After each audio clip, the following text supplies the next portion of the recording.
Whatever you guys prefer. Someone might be lefty, someone might be right-handed.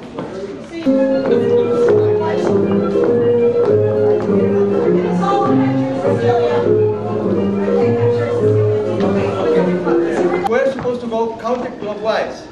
So and then I go here. Okay. And I keep myself in the line of that. Side step.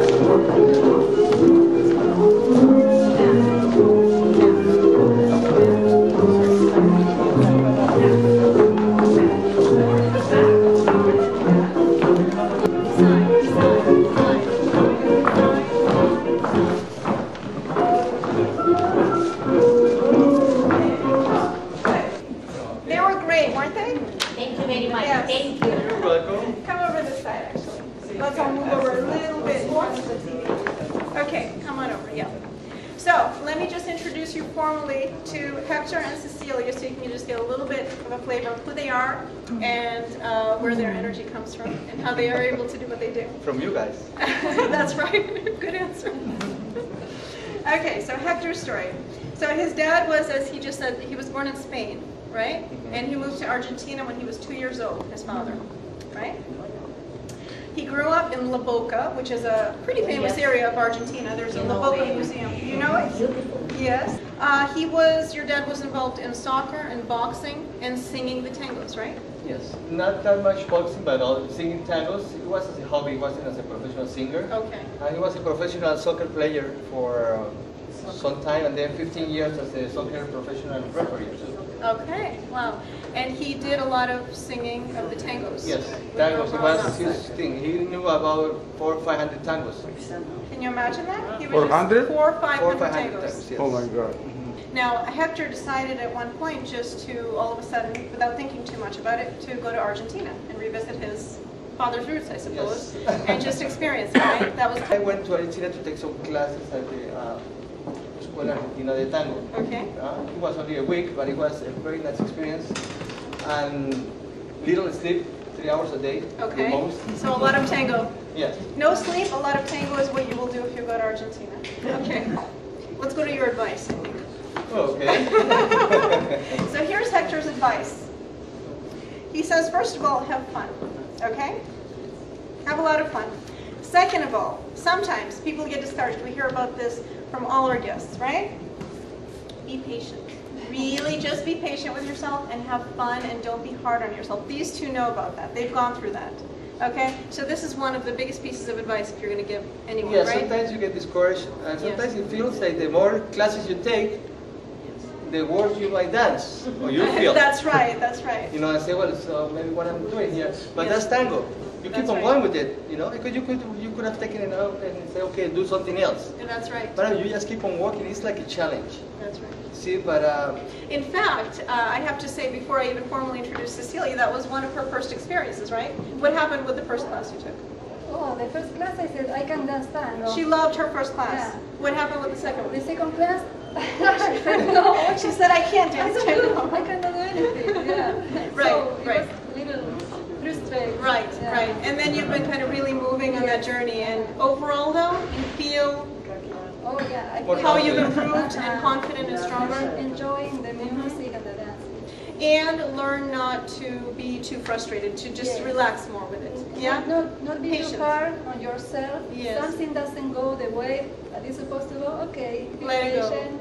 Uh-huh. Do another stuff until you get it in your mind and in your body. Yes, yes. Good. Very important. Okay, so Cecilia, now I'm introducing her formally. She grew up and actually was born in Argentina, and she moved here in 1990.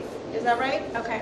And I think one of the most important pieces of information that I heard from Cecilia was that when she started the tango, which was 2.5 years ago, I think, her community of people, her social life, and how she felt and her energy just completely opened up. She was in a very, very different life, you could say rhythm, and lifestyle before she started the tango. And when she did start, I'm going to actually share a comment that she told me, which is very nice. But it really opened up her entire life on so many different levels. And of course, she met Hector through the tango as well. And they've been partnering together for 2.5 That's the years. frustrating part. Okay, what do you want to say, Cecilia?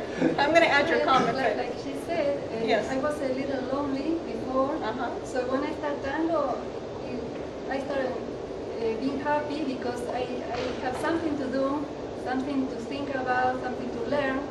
And then I talk to somebody, talk to people, meet people, and they feel the same way. So Yes. I feel like I have a A network, family. a family. Yeah. That's Yeah. right. Thank you, Rafi. So, yes, and you know, when you are young, you have your children little, you have to take care of your house, your children. But my children are grown up, so they go out. So if I stay home, I stay by myself. So Yes. I start with the tango, and I have a lot of things to do, very fun, Uh-huh. a very friendly community. It's a remedy for depression. Yes. Yes, that's very It's a true. good therapy. Anybody who has depression, which is like most of the human beings on this planet, it's a very good remedy for that. It actually, basically, what does that mean? Depression is when we're kind of, you know, sort of our energy is locked in ourselves. What does the tango do or community do? It opens it up. It really brings it out. It brings our energy up, and it really, you know, that's what it means to come to a lighter place, to have more fun, to not be depressed. It just means to have your energy come out. That's really all it is, and it's a wonderful Yeah, thing. tango is an Yeah. exercise. Connect with people. It's an exercise for your soul and as well for your body. See, and sometimes you have Yes. a different approach after Yes. tango, after having fun. You might have a different approach to your problems or to your life. To your life. That's right. So you know, it's like an injection of energy. It's an injection of energy. Okay? I'm going to actually read one more comment from Cecilia because I loved it. So, Cecilia says this. She says, I felt lonely when I moved here because like many of us who immigrate from a different country oftentimes would feel that even more than, you know, those of us who grew up there, but everybody. She says, I didn't have too many friends, but at the classes I started to form friendships. And she says, when you're talking to someone about the tango, you're talking the same language, no matter what country they're from, what culture, what age group. That was the most important thing. She says, you talk to somebody about the tango, and you're in the same place. And it feels like an unbelievable connection, and your world opens up. Isn't that true? Yeah. So I wanted to share that with you. Okay, so thank you so much for being here, and let's Thank all you, guys. watch our video. Thank you. And we're going to